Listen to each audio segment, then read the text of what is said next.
জান্নাতে কি বিরক্ত লাগবে? মানুষ আমার কাছে এসে বলে, আচ্ছা জান্নাত কি চিরকালের জন্য? হ্যাঁ। যা চান সব পাবেন? হ্যাঁ। এক সময় কি এতে বিরক্তি এসে যাবে না? আমি কি জান্নাত ছাড়া আর কোথাও যেতে পারবো না? আমি কি একটু এখানে তো বহুকাল থাকলাম, এখন কি একটু অন্য কোথাও যাওয়া যায় না?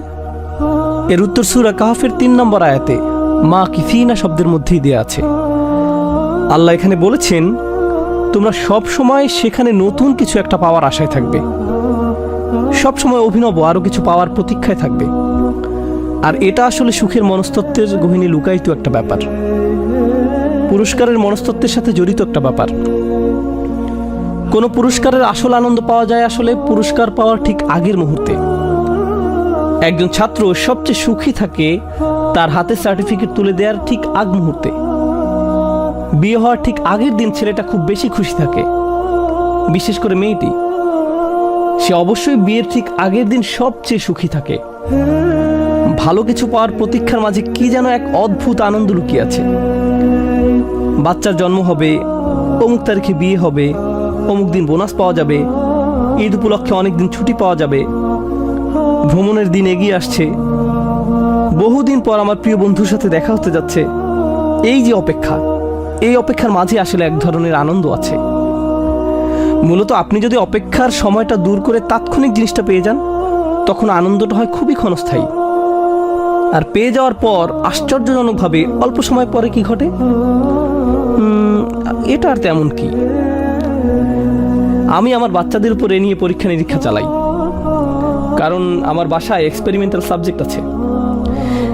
একবার নিউ ইয়র্কে মুসলিম স্টুডেন্ট অ্যাসোসিয়েশনের এক প্রোগ্রাম শেষ করার পর তারা আমাকে কিছু সম্মানই দিতে চাইল। বললাম, এমএসএ থেকে আমি কোনো সম্মানই নেই না, সরি। তারা বলল, আপনাকে কিছু একটা নিতেই হবে। তখন বললাম, ঠিক আছে, তাহলে আমার বাচ্চাদের জন্য বিশাল 1 বক্স লেগো নিয়ে আসেন। তো তারা আমাকে বিশাল 2 বক্স লেগো দিল। বাসায় এনে আমি সেগুলো শেলফে রাখলাম। তারপর আমার 2 ছেলেকে বললাম, 30 দিন পর তোমরা এগুলো খুলতে পারবে। তারা 2জন পুরো অস্থির হয়ে গেল, পাগল হওয়ার মতো অবস্থা। আব্বা, আমরা কি এখন খুলতে পারবো? আব্বা, আমরা কি এখন খুলতে পারবো? Please please please. না, 30 দিন পর।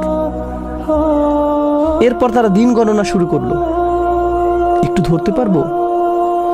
আমি 2 দিন যাবত বললাম, না, ধরতে পারবে না। 3য় দিন বললাম, আচ্ছা ঠিক আছে, তোমরা এখন ধরতে পারবে।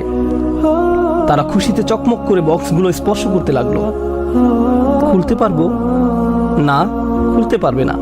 আরো 28 দিন। এভাবে 1 মাস পার হয়ে গেল। এই সময়টাতে তারা সবচেয়ে বেশি সুখী ছিল।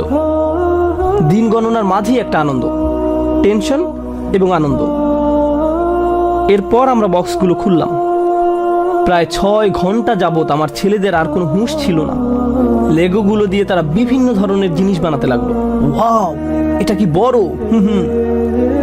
এভাবে 3 দিন যাবত তারা এগুলো নিয়ে পুরোপুরি আচ্ছন্ন হয়ে থাকলো।